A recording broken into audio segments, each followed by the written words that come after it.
I am Danielle Hinderliter, and we are at the Wildlife World Zoo. I am our head bird keeper and an education specialist. Hello, I'm John Rossi. I'm a touring drummer with a passion for animal conservation. When I'm on the road, I spend as much time as possible visiting zoos, aquariums, and conservation organizations. Now, I want to share those places with you. I'll be talking to keepers, vets, conservationists, anyone who can help me in my mission of connecting my people to animals through their people. Join me on my Rossifari.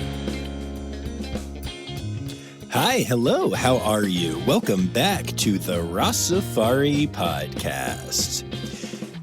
Y'all, this week we are heading back to Wildlife World Zoo, right outside of Phoenix in Arizona, and we are doing a second interview with our good friend Danielle Hinderliter. Now, she was on the podcast a couple of years ago, and I just love doing catch-up episodes, and this is one of those. So we're going to talk all kind of bird nerd stuff, and we're going to talk about what's been going on at Wildlife World Zoo lately, and just, share all the cool things that have been going on in Danielle's career in the last two and a half years. I love Wildlife World Zoo. We've talked a lot about that on here. You got to listen to my experience with the sea lion team 2 weeks ago. And we do talk a little bit about that in this episode as well, because how can we not? But yeah, there's not really much to say other than that I'm really excited to have Danielle back on. She is effervescent, and honestly, she's so good at every aspect of what she does, but she's such a huge bird nerd. And the second I turn our conversation to birds, you will just hear her light up. It is like a whole different person, going from just awesome and informative to awesome and informative and also really excited about birds. And I just love that. So we'll get to that in a minute. But before we do, quick reminder to make sure that you hit subscribe so you don't miss any interview episodes on Tuesday or Zoo News episodes on Fridays. Make sure that you're following along on the socials at Rossifari and at Rossifari Pod on TikTok. And, if you want to support the pod, you can do so by going to patreon.com/Rossifari. This month's stickers for patrons are going to be revealed very soon, and you should be very excited about them. So with all of that said, let's get to it. Here is my interview with Danielle Hinderliter of Wildlife World Zoo, Aquarium, and Safari Park.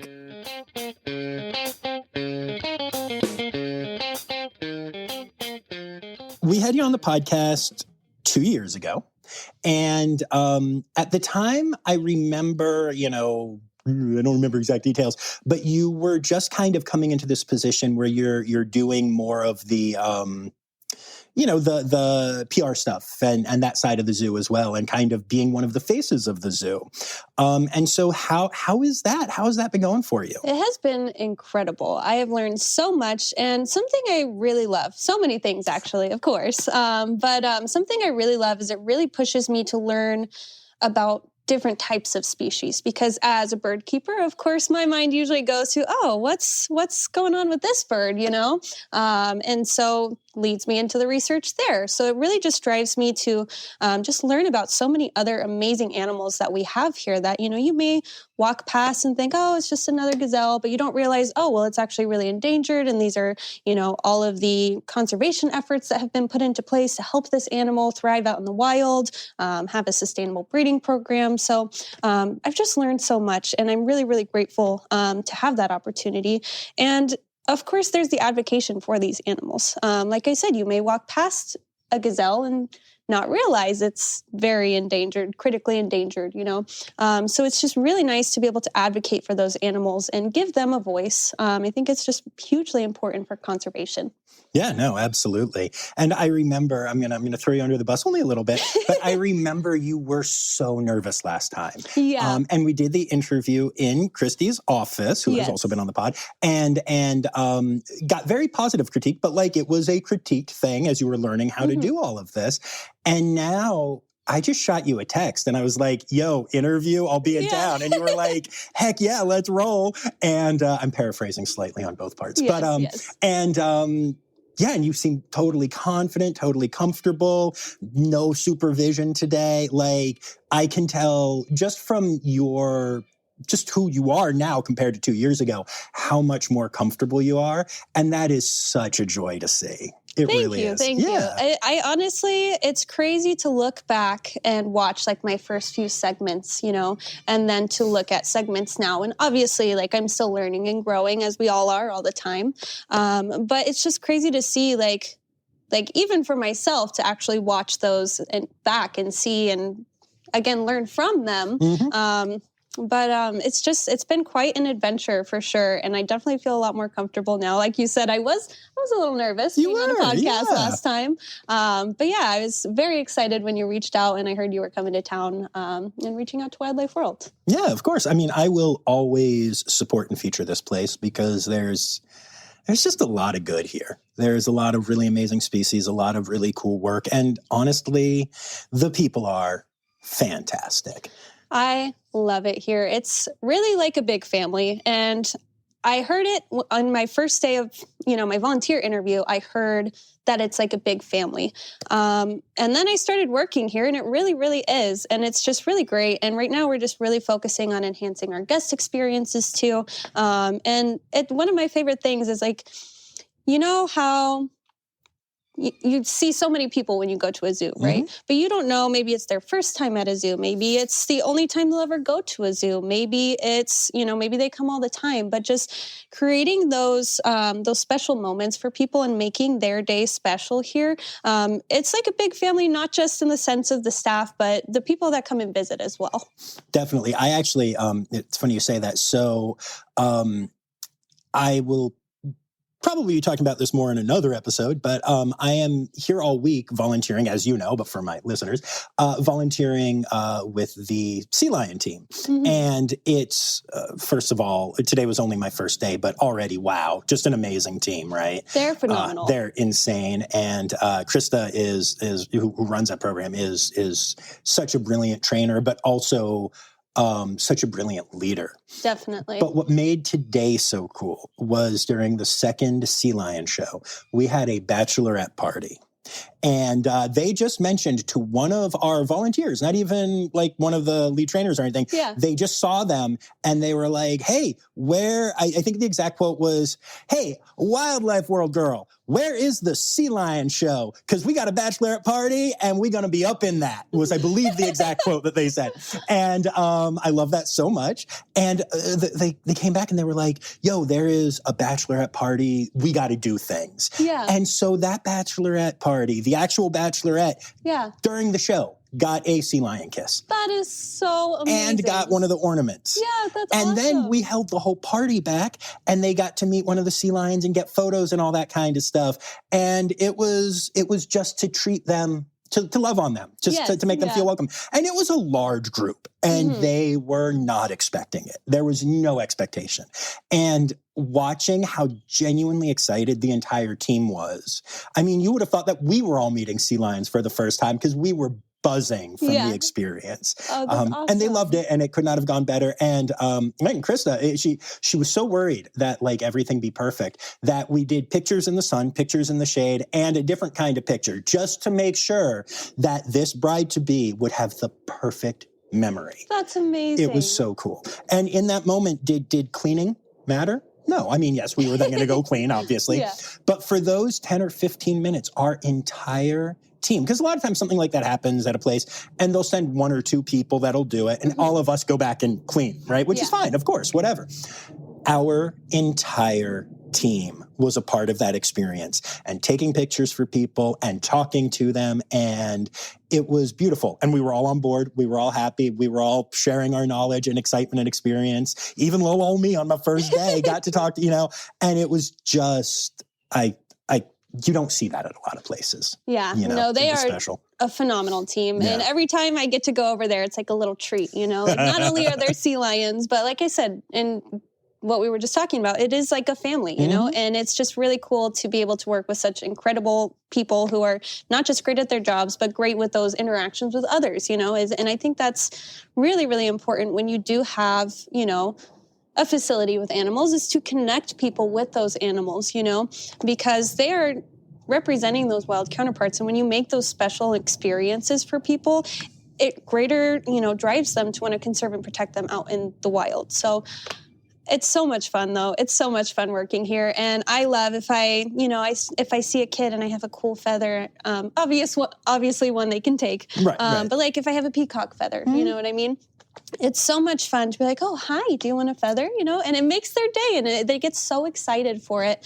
And, that's what it's all about, is just making sure that we are giving the best care to our animals and welcoming to the people who are coming to see them. Mm-hmm. Absolutely. Now, I am curious for you, and this is a very individual thing, and there is no right or wrong answer, but in those moments, are you thinking about the wider impact that you're having, or are you just enjoying? Because I will tell you, in those moments for me, I'm just enjoying sharing an animal with someone. And then afterwards, I remember, and before I remember, and we spend a lot of time, like I volunteer at Aquarium in Niagara, we spend a lot of time training on what to say to people to make sure that the messaging is right and all that stuff, like you said. Yeah. But in that moment, just watching them connect with that animal, that's my whole world, So I'm curious if in that moment, how do you connect to it? Honestly, I do think about, the impact that it can have, because like I mentioned, like you never know if these people have been to a zoo before, if they'll ever get to go again. Like this, you never know the background of the people that are here, but they're happy to be here, and you want to make them happy to be here, But when I was growing up, I had just so many great memories of animal interactions that I've had at different facilities. I grew up going to San Diego Zoo. And then when we moved out here, when I was about 8 or 9 years old, got our membership passes to Wildlife World. And just having all of those hands-on opportunities, look at me now. Clearly it made an impact. So I do think about it when I am experiencing those moments. And it's just fun to share the joy with those people, like you were saying, and be in that moment with them.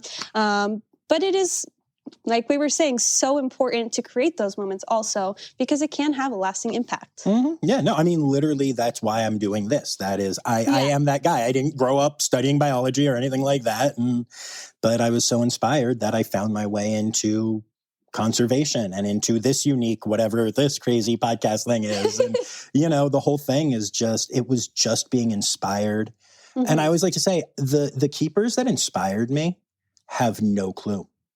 Even if they're now fans, they have no clue, because I didn't know I was going to do this when I was being inspired. I didn't know that talking to a red panda keeper at Blank Park Zoo in Iowa was going to really make me aware of their conservation status. I remember it happening. It was a bunch of years ago, and that keeper doesn't remember it. I'm sure of that. But I owe that person a lot, So it's cool. You never know what the impact you're going to have is. Exactly. And that's the thing, too, is maybe it doesn't have an impact, but it can. And I think that is the most important part, is just, A, making it special for those people, and B, maybe you make an impact. Mm-hmm. Absolutely. So it's been 2 years since I've been here, which is way too long. I usually get out here like once a year, and I like that so much. Yeah. But what's been going on? What's going on? Tell me about some changes. Yeah, so we are so excited. So Wildlife World in September of last year turned 40 years old. Ooh. So we are so excited for that. And so right now we're really focusing on those older areas in the zoo. So we, of course, have expanded into Adventureland, into Safari Park, but now we're just really focusing on those older areas and making those improvements. We have some new exhibit construction underway. So as you're kind of moving around, you might see that and see our staff making it happen. But yeah, we're really excited. We've gotten some really cool new species as well. We are in the works of getting some African wild dogs, so we're super excited for that. We're currently building an exhibit for them, so we're so excited for that. We're going to have new tiger exhibits pretty soon here. Nice. And just really focusing on those older areas and improving them and enhancing that guest experience as well with those interactive ways to get involved with wildlife. Yeah, very cool. Very cool. Now, you mentioned new animals, and we have to pause and talk about my biggest excitement, because I do this weird thing where when I go somewhere and then I leave, I just assume that I'll come back 2, 3, 4 years later and assume that everything's exactly the same. Yeah. And weirdly, life goes on without me. And so I was wandering around yesterday, and I walked into a building, And y'all have binturongs now. Yes, we do. They are so cool. Tell me everything. They are phenomenal. So they have an indoor-outdoor exhibit. So, of course, they can hang out in the sunshine. They can go in where it's nice and temperature controlled because, of course, here in Arizona, we have to keep that in mind. Yes. Well, I guess everywhere has to keep that in mind. But we are so excited for that species. I'm going to be honest, when we first got them, I was like, what is that? But, of course, I learned all about them. And, now that may happen to guests. They may be like, what is that thing? And they get to learn all about it. And it's just a really great way to, bring awareness to these amazing species. But their names are Lilo and Stitch. That's incredible. Yeah, they're so cute. Have you tried playing any Elvis for them? Because, I'm just saying. I haven't gotten to, really go hang out with them too much. Just floating it. I mean, Lilo and Stitch, it was a thing. Can you tell me anything about them, their personalities or anything? I know you don't spend a lot of time with them, but I'm obsessed, so I'm just going to ask you to do that. Honestly, I would probably have to talk to some of their keepers to get more info on them. But I can tell you that every time I drive by and I see them out there, it's so impressive to see. Just the way that they move around the exhibit is just really, really unique. And their long, fluffy tails, and they have just the cutest faces. You might look at them and be like, oh, that's definitely not an animal I want to mess with, Yeah. But at the same time, they're just so fluffy and adorable. And they're really cool, and I'm so excited we have them here. Yeah, so am I. I got so excited. So are there any other newer animals that you want to talk about? Yeah, so we just got some New Guinea singing dogs. We are so excited. This is a species we've had in the past, but we just got 2 new ones, and their names are Whiskey and Bailey. Nice. And so Bailey was just a few months old when we brought her in, but she's now outdoors with Whiskey, and they're doing very, very well. It's so cute to see her running around with him, and they've always been one of my favorites. On my very first day of volunteering here, one of the first animals that I kind of got to interact with, of course, with those safety precautions in place, was one of our New Guinea singing dogs, and he was very, very old. He lived a very long, full life, and he was so loved. But it was just really incredible for me to get, hands-on with him. Yeah, that's he had a really amazing. nice, easygoing temperament. And so they've always been one of my favorites that we've had here. And so I'm very excited that we have some new ones in. Because like I said, even just when you drive past the yard and you see them running and playing, it's just adorable to see. They really just make my day. We have our New Guinea singing dogs. So I'm actually going to pause you for 1 second there and just tell you. So yesterday, like I said, I was here, and I walked in, and I knew I had to go right to Sea Lion because I was like trying to figure out what my week was going to look like. But I walked in, and I saw New Guinea singing dogs, which is not a species you see many places. So they were the first animal that I saw, and I immediately flipped out and went and looked at them. And then I immediately started to do like the focused walk to Sea Lion. Yeah. Except there's a nursery. And I always swing by the nursery, and we'll talk about this in a minute. But so then I walk in, and there is a baby jaguar. Yes. And so that was my entire experience. And then I went to Sea Lion. But I walk in, and the first 2 things you see are singing dogs and a baby jaguar. I go to zoos all the time, and that might be the best start to a trip I've ever had. Well, I'm happy to hear you had a great start to your trip. So our jaguars, we actually have a really successful breeding program with. And so the babies that we do have from them, we do hand raise, and so they can get that around-the-clock care from our hand-raising specialists. But they're so adorable to see. Like you said, it's, it just really can enhance that experience. But of course, that's not why they're there. No. Nice bonus though.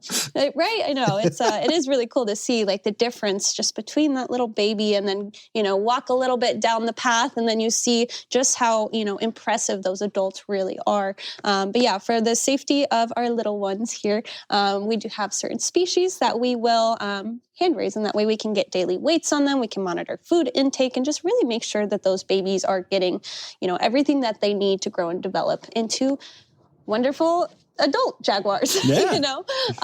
But yeah, it's so fun though, because we have Arizona's largest collection of exotic animals. We have over 600 species and 6,000 animals. So of course we get a lot of little babies. Right now, if you walk around, you can see a lot of our primates have little ones right now. It's so cute to see. So we, of course, when those babies are first born, make sure mom's taking good care of them. Those ones we, of course, do leave with the parents. Mom knows what she's doing there. But you can see them and they're just so fun to watch. I swear I could sit in front of like our baby colobus right now. Oh my gosh. So yes. cool. Yes. So cool. Yes. But I swear I could sit in front of that enclosure all day long and watch that baby. The colobus are one of my favorites that we have here. They just have a really special place in my heart. I did work with them for several years. And so to see their little baby just running and playing and jumping around, it's just the cutest thing to see. Yeah, no, absolutely. I thoroughly enjoyed that yesterday. Yeah, primates aren't like the thing that grabbed me the most, but watching them with their babies just sucks me in so much. You just can't. You can't keep going, you know? You have to stop and watch. Yeah, no, 100%, 100%. You know, you mentioned that y'all have the most exotic species in the state here, and that is unsurprising because, again, you have some really rare things here. Black-backed jackals are, so the last time I was here 2 years ago, y'all just had pups. Yes. And so I'm curious, how's that program going? How are they doing? Yeah, really well, really well. We have a couple of exhibits here at Wildlife World where you can see these amazing animals. And a lot of people look and they're like, oh, look, it's a coyote. And it's like, actually, it's basically Africa's version of a coyote. But they're just a really incredible species and they're so fun to have here. Just because we do have coyotes here, but this is a completely different animal, you know? And so to just kind of see those differences, I think is really interesting. But yeah, they're doing really well. We've had several litters of pups over the years.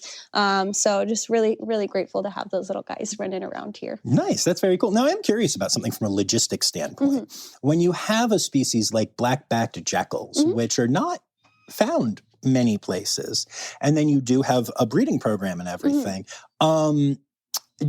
you know, what happens when you have the pups and do they all form one big family, or not just for that species, but in general, some of the rarer animals that you have, because you have a Tara that I saw and that little honey badger looking thing that I'm blanking on the name of right now, but they're so cute. The greater Grisson. Yeah. They look exactly like a honey badger. Yeah. They're so cool. Yeah, they're really cool to see. Yeah, honestly, I don't get that far out into the zoo oftentimes. Fair, I do go on special trips out there, you know. But yeah, they're really cool to see.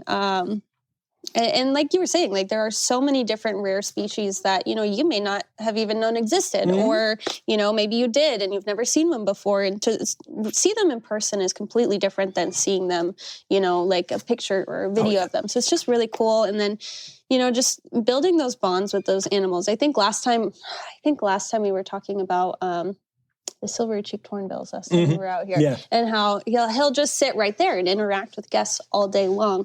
So it's just really cool to see, you know, those animals interacting back with the people, you know. And of course, sometimes they're taking a nap in the sun or whatever it may be. They, of course, have their space where they can go if they want to and they don't want to interact. But it's really cool, you know, when I go through my day to see people just like really making those special bonds with those animals. Yeah, absolutely. But going back to the question that I had, because I realized I derailed it. It was me completely. But like, yeah, when you do breeding with these types of species, and the reason I'm asking this is because I know a lot of care and thought goes into it. So I'm just curious if you can share that with my listeners, you know, what that's like and how you guys think through those processes. Definitely. So we work with other facilities across the country, you know, the world sometimes, you know, because it's really, really important to have that genetic diversity, of course. So just making sure that we can sustain those species and make sure that they can continue to thrive and not end up with, you know, any issues down the line or anything like that. But to have that kind of backup plan for the wild, essentially, it's really, really important for that genetic diversity to be in place. And so we work with other facilities and make sure that we are keeping up on that. We work with the species survival plan. I'm sure you've heard of it a lot. And, we do have a lot of species that fall under in that category as well, which I've heard described as essentially a dating site for zoo animals. And so it's a really great way to make sure that we are maintaining that. Cool. Very good. Yeah. All breeding programs, whether it's an SSP or not, I think are just so wildly important. Definitely. Yeah. Very cool. It is fascinating to go just see the diversity here, though. It really is. There's just so many species that you just don't see. But then I also love that there's a focus on there's a whole local wildlife building, and you can see a red fox. And I think I even saw a gray squirrel exhibit. I was like, what'd you do? Just reach outside quick and grab? I think it's really cool to see those native animal exhibits because, of course, we have them here, but you're not seeing them every day. And especially here in the desert with having so many nocturnal species because it does get so hot in the summertime, of course. I think it's really cool to be able to see those animals, because you don't get to on the day-to-day. Even though they're all around you, they might be sleeping in a burrow or they might be hiding up in a tree. So I think it's really cool to see those native species. So I'm curious, because you interact with a lot of people here and do a lot of those kinds of things. I love asking this question to people who do that. What do you think the vast majority of people kind of benefit from more or are more in love with? Meeting the crazy exotic animals or meeting an animal that they can relate to because, it lives in their backyard? That's a tough one. I feel like people tend to get more excited over animals that they can't necessarily find in their backyard because although you might not see them every day, you've seen them more than you've seen a sea lion here in the desert. So I do love, by the way, that the Phoenix area has 3 aquariums. It's a desert, y'all. Come on. We still want to see fish too, okay? But yeah, we have, I feel like from my observation, and of course this is different for everybody, but I feel like from my observation, I've noticed people tend to get more excited about those animals that they're not seeing on a daily basis or, somewhat regularly because they just don't have the opportunity to otherwise. Yeah, no, that makes sense. Like I said, there's no right or wrong answer. I've asked that to a lot of different ambassador keepers and stuff, and everyone has a pretty strong opinion on it, but those opinions are split pretty 50-50 too. Yeah. But I don't know, I just find it interesting. It's just one of those okay, cool, that's your experience with it. Yeah. And then my buddy Colleen in Cincinnati, very much thinks it's the local species that connect more to the people there. And who knows why or how or for whatever reason. Yeah. But I don't know. I like seeing really weird, rare stuff. Yeah. That's just me though. But yeah, very cool. And so, we've talked about some aspects of what you do here, but the bird keeper situation. Yeah. Let's talk through that because, speaking of diversity of species, y'all got some birds. We have a ton of birds here. Now, our late owner, Mickey Olson, he had a huge passion for birds. And out of the whole zoo, from what he told me, his favorites were the black-necked swans. Okay. So, he loved those swans. He was here every single day, every single day. So it was really cool to be able to, develop a relationship with him and get to know him and hear his stories about, the zoo, becoming the zoo and his experiences. I think I got a little sidetracked there, but you did, but that's okay. Also, the main part is I'm just going to, again, tell everyone what's happening right now. Yeah. When I started talking about birds and we started to dig in even just to the background of birds, your face lit up.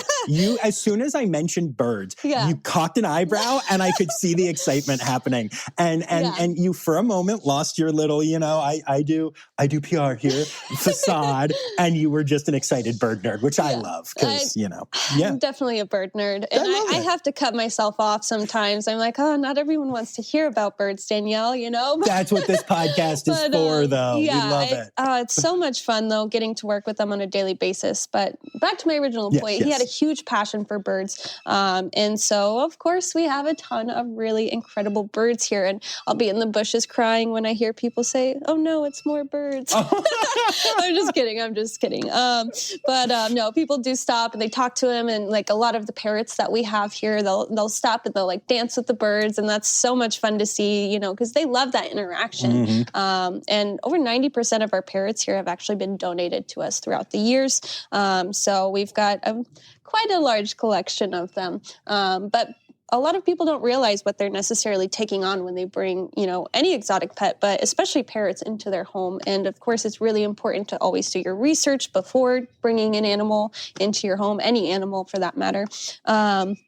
But, or sometimes people have had this bird for years and years and years and they love it so much, but they're just not able to care for it anymore. And so we have taken in a lot of donations over the years of those guys, and they just have such big personalities. And it's a really great environment for them as well, because like I said, you see people stopping and dancing and singing with them. And it's so much fun to see those interactions. But yeah, we do have a very large collection of birds, which as a bird nerd, I love it. But a lot of them are, rare or endangered. And so we've had some really successful breeding programs with a lot of those birds as well. So it's really cool to have that, sustainable population of them.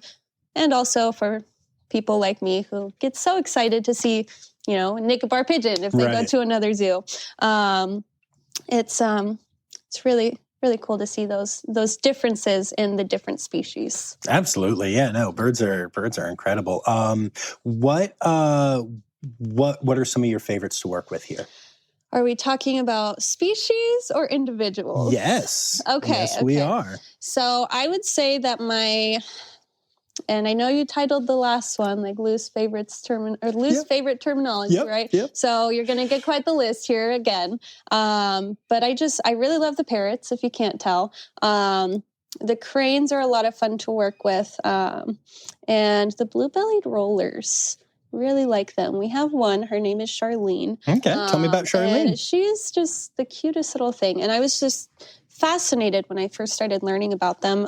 They're from Africa. They're insectivores, and they'll actually, when there's a fire, they'll follow that fire to get all the insects that flee from it. So wow. It's really, really, incredible to learn about the backgrounds of these amazing animals because they all just fit in just the right way into the ecosystem. So it's really cool to learn, all of those little things.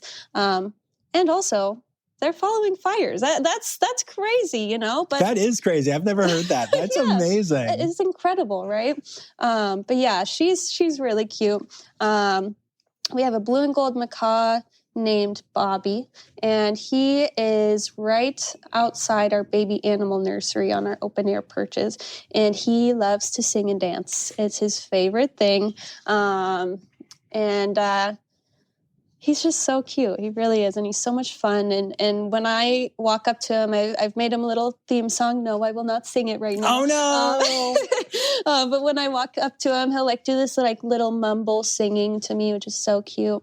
And then our education stage is right next to his exhibit. And so every time they start the music up for the shows, he'll start dancing out there, which is really cute. Nice. Okay, well, I brought some tequila, and we're going to do shots, and then you're going to sing this song for me.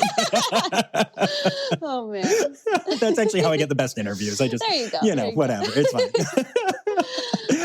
No, that's really cool. I love that. Yeah, no, he's really cool. And I've just had so many favorites over the years, that are just so special to me. And it's just really cool to be able to build those bonds with the animals. And I think that's, what being a zookeeper is all about, is being able to make those bonds with them. And you may not realize, just how much an animal loves you when you work with it every single day. You may think, oh, this animal's just really nice, And then you see their interactions with someone new, and they're kind of standoffish, and you're like, oh, they actually like me. We're actually best friends, because I love them all so much, But having those special moments where you can really see that they love you too, is just a really special experience to have. That is really cool.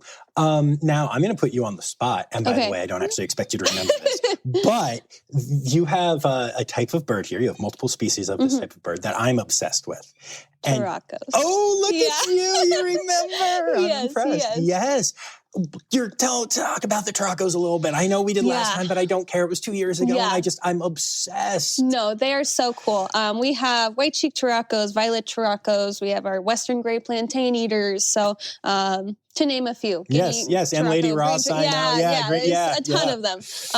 But I think, and that's kind of, when I was saying earlier about how it's really cool to see those differences, I think that's really cool that we do have, all of the, different species of Turako that we have, because you're able to see like all of those different, appearances that they have. And then if you look into it, you see why they have those appearances. But yeah, the Turakos are really cool birds. They really are. And the way that they kind of hop, from thing to thing is really cool to see.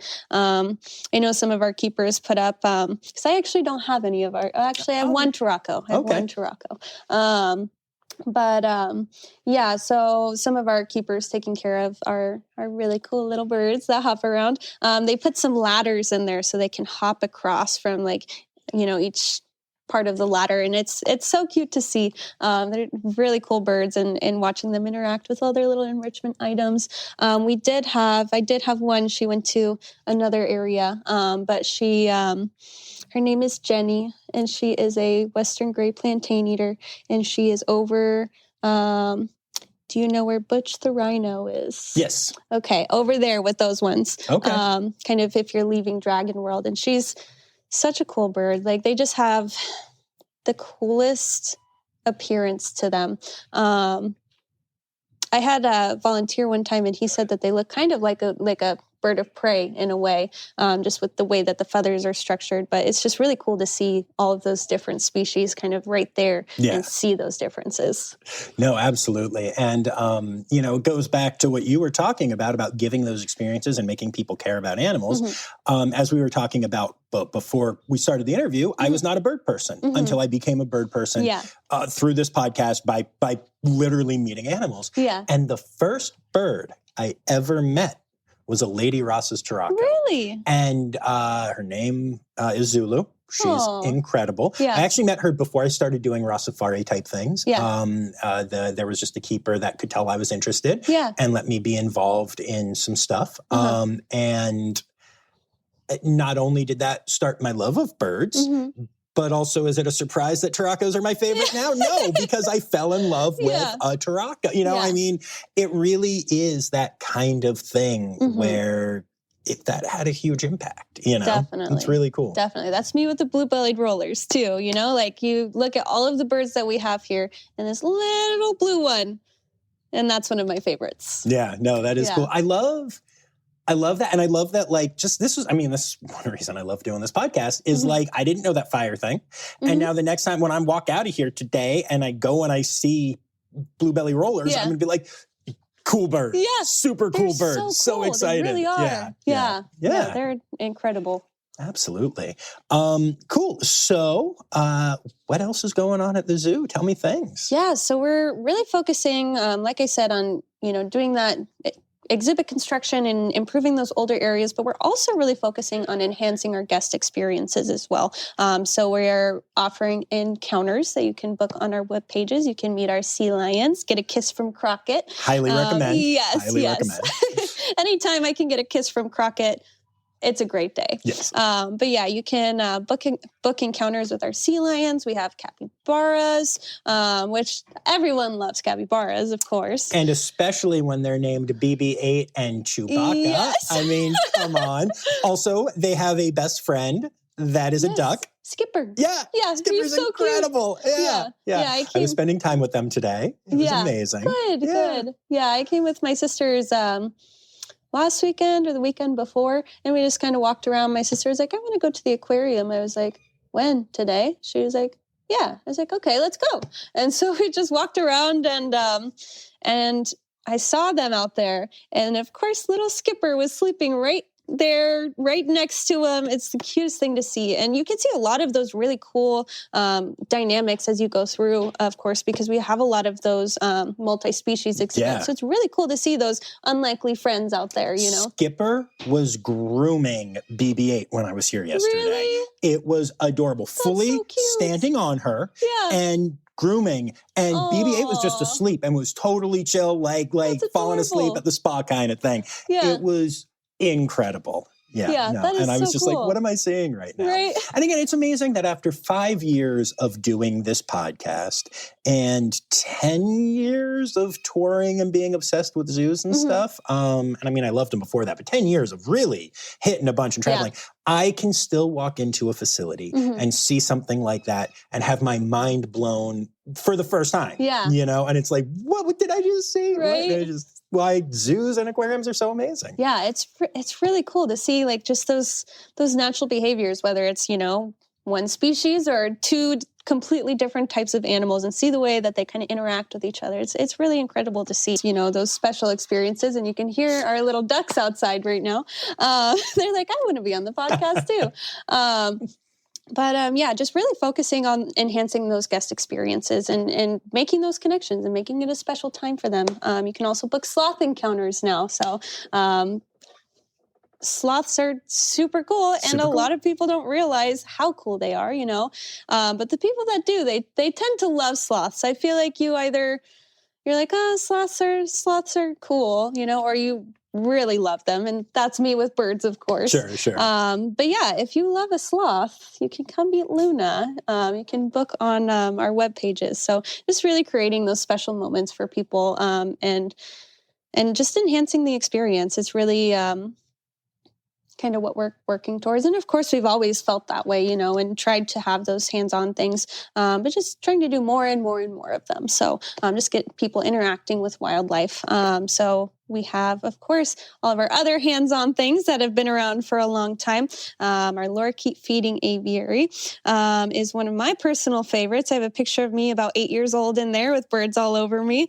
But yeah, actually, here at Wildlife World, it was the first in the world, first lorikeet feeding. That's incredible. So yeah, really cool to kind of know the history on all of these little things. Yeah, so we're really, really excited about our lorry feedings, of course. But yeah, we have our lorry feedings, our stingray touch tanks, our giraffe feeding station. We have not only a petting zoo, but a tortoise petting zoo. So the best kind of petting zoo, in my opinion. Yeah, right? But yeah, just really creating all of those unique moments for people to connect with wildlife. Yeah, very cool. Very cool. And, you know, you mentioned conservation earlier, and as we're getting to the end here, is there any conservation organization you'd like to give a shout out to? Yes, Save Giraffes Now. I knew you were going to say that. I knew you were going to say that. Yeah, I know. You said conservation organization. That's immediately where my brain went. We do a lot of work with them. We do, of course, have our annual giraffe jam every year, usually in the fall. And it is so much fun. They're an amazing organization. They do boots on the ground conservation work in Africa to save giraffes now, as the name implies. But yeah, they're just really great people, and they care so much for these animals, and so we do partner with them and do a fundraiser once a year, and get people out here and running around the zoo. It's a lot of fun. We'll usually have vendors at the end, because we just really love that organization, and yeah, check them out. Yeah, very cool. And then we have to embarrass you one more time. Yes. It's time now, don't you know? We've come to the end of the show. But there's one tale left to go. You're gonna laugh and say, oh no. It's time for the Rossifari poop story. Okay, this one's really gross. And I don't think it's the one I told you last time. Honestly, I don't recall which one it was, because when you're a zookeeper, there's a lot of poop involved. Yeah. But one time I was feeding some birds, okay? And then there was a wild bird up in a tree above me. Well, it wasn't my birds who pooped on me, okay? Yeah, one of the wild birds pooped right on my face. So it was not my favorite moment. Went straight to the bathroom, washed with soap 8,000 times. Yeah, so definitely not the most fun thing working here is getting pooped on, but it's weird when it's not your animals. That is weird. Yeah. That's kind of funny. Yeah, I like that. Awesome. Well, as always, thank you for taking the time. Thank you. It's always a pleasure.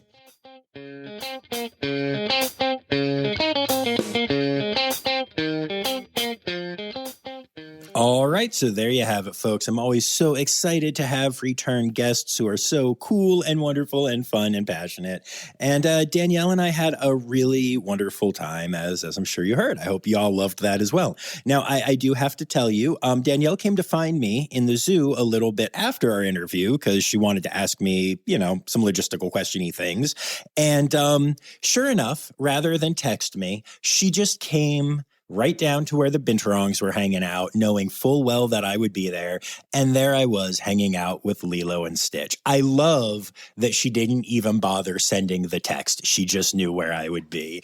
Let's just face it. The woman clearly knows birds and me. So that's it for this week. But before I get going, I do want to take a moment to say thank you to my Red Panda level patrons, Dr. Laura Schenk, Dr. Stephen Williamson, Barbara Bennett, Jenny Owens, Kevin Williams, Melissa Reed, and John Lewis, who is also here for stickers. And to remind y'all that you can get those stickers for free if you are a Binturong or Red Panda level patron by going to patreon.com/Rossifari. And you will have the opportunity to buy them if you're any other tier of patron. Even our free patrons get a chance to buy them. So make sure that you go ahead and check that out, patreon.com/Rossifari. And with all of that said, I think we're done here. So remember, friends, the word credits backwards is Steiderk. The Rossifari podcast is produced, hosted, and engineered by John Rossi. Editing and fact-checking by John and Dr. Zoe Rossi. Our theme song is Sevens by Nathan Burke, performed by Nathan and John. Interrupting John theme and additional voices by Taylor Isaac Gray. You can reach John directly on Instagram and Facebook at Rossifari or by email at rossifaripod@gmail.com. Rossifari is part of the Daydreamer Media Network. Now, stop listening to me and go visit a zoo.